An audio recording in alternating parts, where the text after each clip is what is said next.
Selamat berjumpa kembali dalam layanan audio Sahabat Seperjalanan. Hari ini adalah hari Minggu 16 Februari 2024. Tema renungan saat teduh kita dengan judul Sadarlah, Bertobatlah. Firman Tuhan terambil dalam Kisah Rasul 3 ayat 11-13 dan ayat yang ke-19.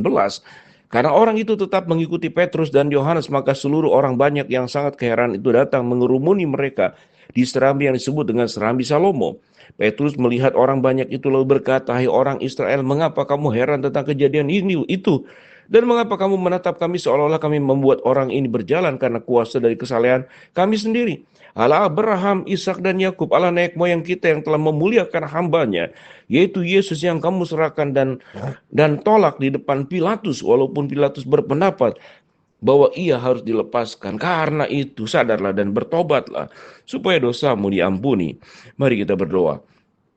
Bapa dalam surga, kami ingin belajar kebenaran firman Allah dan hidup kami pun dengan kesadaran dan penuh dengan pertobatan, karena kami sesungguhnya pendosa yang seringkali lupa kami sedang berbuat dosa. Dalam nama Tuhan Yesus kami berdoa, amin. Shalom sahabat seperjalanan yang dikasihi Tuhan. Kisah tentang khotbah Petrus di serambi Salomo adalah kelanjutan di mana Petrus dan Yohanes menyembuhkan orang lumpuh. Kalau kita melihat pada ayat yang ke-19 dikatakan, karena itu sadarlah dan bertobatlah supaya dosamu dihapuskan. Dosa apa pada bagian ini? Kita melihat dosa yang dilakukan oleh umat Israel, dikatakan bahwa Allah Abraham, Ishak dan Yakub, Allah nenek moyang kita telah memuliakan hambanya, yaitu Yesus yang kamu serahkan dan tolak di depan Pilatus, walaupun Pilatus berpendapat bahwa ia harus dilepaskan.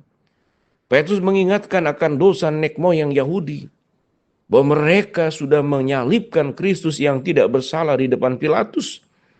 Sementara Pilatus berpendapat bahwa ia tidak bersalah, ia harus dilepaskan.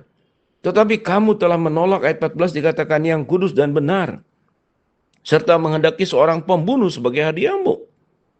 Demikian juga ia, pemimpin kepada hidup, telah kamu bunuh, tetapi Allah telah membangkitkan dia dari antara orang mati, dan tentang hal itu kami adalah saksi. Dan karena kepercayaan dalam nama Yesus, maka nama itu telah menguatkan orang yang kamu lihat dan kamu kenal ini, yaitu siapa? Si lumpuh yang disembuhkan dan bisa berjalan. Dan kepercayaan itu telah memberi kesembuhan kepada orang ini di depan kamu semua. Hai saudara-saudara, aku tahu bahwa kamu telah berbuat demikian karena ketidaktahuan, sama seperti semua pemimpin kamu. Tetapi dengan jalan demikianlah Allah telah menggenapkan apa yang telah difirmankannya dahulu dengan perantara nabi-nabinya, yaitu Mesias yang diutusnya memang harus menderita dan tersalib. Sampai titik ini kita melihat bagaimana mungkin seseorang yang telah diberikan katakan semua anugerah manusia seluruh dunia ini, anugerah keselamatan melalui Kristus, tindakan perbuatan dosa apa kemudian disebutkan sehingga harus sadar dan bertobat, yaitu menyalibkan Sang Juru Selamat, menyalibkan Mesias, menyalibkan Tuhan, menyalibkan Raja di atas segala raja, menyalibkan satu pribadi yang terbaik, terindah, maha agung, maha mulia, yaitu Kristus sendiri di dalam ketritunggal Allah Tritunggal yang kita imani dan yang kita percayai. Lalu apa yang dikatakan? Ada sebuah perbedaan. Petrus dan dikatakan dalam firman Tuhan dan Yohanes, bukan kami, engkau tidak perlu terheran-heran melihat kami, menatap kami seolah-olah kami membuat orang ini berjalan karena kuasa dan kesalehan kami. Tidak demikian. Tetapi karena Kristus yang engkau salib, karena Kristus yang engkau serahkan kepada Pilatus untuk disalibkan, karena Kristus yang engkau pakukan, karena Kristus yang engkau sesah, karena Kristus yang menderita, karena Kristus yang engkau cambuk, karena Kristus yang engkau pakaikan mahkota berduri di atas kepalanya. Karena itulah semuanya. Tentu peristiwa bagaimana penyaliban Yesus tidak akan kita lakukan saat sekarang. Namun sesungguhnya ada tindakan-tindakan melawan Tuhan, mengkhianati Allah, menutup dan kemudian menghina sumber kebaikan yang telah memberkati kita. Bukankah tindakan-tindakan itu masih kita lakukan sampai saat ini? Apa bentuk daripada seseorang yang kemudian tidak setia kepada Allah, bahkan menyalibkan Tuhan yang kesekian kalinya, yaitu perbuatan dosa. Sewaktu kita memang tidak menyalibkan Yesus, tapi kita berbuat dosa lagi, melakukan perkara yang sama, berulang-ulang, yang melukai hati Tuhan, melukai juga sesama, merusak anggota keluarga, mengkhianati teman. Semua perbuatan dosa itu adalah membuat Yesus Diminta Yesus untuk kembali naik ke salib dan untuk disalibkan kesekian kali. Seyogianya seseorang yang mensyukuri tentang anugerah dan kasih Tuhan yang sudah bagaimana Yesus sudah tersalib di atas kayu salib. Kita tidak akan bawa kembali Yesus ke atas salib dan dipakukan berulang-ulang. Kalau kita hidup dalam kebenaran, kalau kita hidup dalam kekudusan, kalau kita hidup memberikan seluruh hidupnya menjadi persembahan yang hidup, yang kudus dan yang berkenan kepada Allah. Bukan mengisi dan memakai hidup untuk perbuatan-perbuatan dosa duniawi. Engkau mau merangkul seluruh isi dunia, tapi engkau kehilangan nyawamu. Engkau kehilangan keselamatan.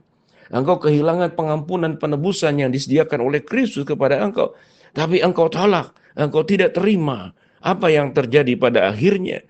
Maka siksaan, kesusahan, kesulitan, penderitaan, kematian kekal, siksaan api, itu akan dekat melekat pada kita. Dan tatkala jalan yang kita sudah tempuh itu salah, maka kita tidak ada lagi, katakanlah, untuk hidup mundur kembali. Kalau kita sudah meninggal, semuanya itu akan diminta pertanggungjawaban di hadapan Tuhan. Dengan cara demikianlah, jangan engkau berkata bahwa perbuatan dosa nanti berhenti, bertobat, menjadi orang baik, menjadi anak Tuhan yang baik nanti saja kalau sudah tua. Tetapi firman Tuhan berkata, semenjak mudalah, dari mudalah seperti Timotius, janganlah seorang pun menganggap engkau rendah karena engkau muda. Jadilah teladan dalam perkataanmu, dalam tingkah lakumu, dalam budimu, dalam imanmu. Ditunjukkan oleh siapa? Oleh Timotius. Bagaimana dengan kita? Apa yang kita lakukan sepanjang umur kehidupan yang Tuhan anugerahkan kepada kita? Apakah hidup dalam kebenaran? Atau kita seperti orang-orang Israel, seperti ahli Taurat? Kedatangan Yesus bukan kita sembah, bukan kita syukuri, tetapi justru kita salibkan untuk kesekian kalinya. Dengan cara demikian, mari sahabat seperjalanan kita berjuang untuk sadar dan bertobat. Aja ada kelalaian, kesalahan. Tapi bagi mereka yang memang bebal, aku tidak salah, aku tidak berdosa. Kamu saja yang menilainya demikian. Tetapi kalau itu dosa memang di hadapan Allah yang kita sadari, kita tahu. Kita sudah jauh dari Tuhan, kita sudah menyalibkan Tuhan, kita sudah menjual Tuhan yang kita percaya dengan perbuatan kehidupan yang melawan kebenaran firman Allah. Maukah pada saat ini engkau berkata, aku sadar ya Tuhan, aku bertobat ya Tuhan, dan aku mau berjuang untuk membalikkan seluruh kehidupan kami sehingga dalam kehidupan yang benar, yang kudus, kehidupan yang memberkati, kehidupan yang membuat terang di dalam kegelapan, kehidupan yang mengharumkan nama Tuhan dan bukan membusukkan hidupmu sendiri. Sehingga kebusukan itu membuat engkau mengalami, katakanlah, seluruh sakit, penyakit mental, kerohanian, karakter yang rusak karena kita tidak mau taat kepada Allah.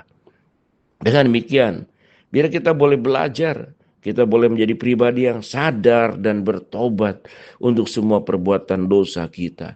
Dan biarlah Tuhan yang dimuliakan lewat hidup kita. Jaga mata kita, jangan sampai berdosa, melihat yang salah. Jaga telinga kita, jangan sampai kita lebih suka mendengarkan suara-suara kata-kata gosip. Jaga juga mulut kita, supaya kata-kata yang keluar dari kita adalah kata-kata berkat. Bukan kata-kata kutuk, bukan kata-kata yang merugikan orang lain. Biarlah kita menjadi pribadi yang setiap hari sadar.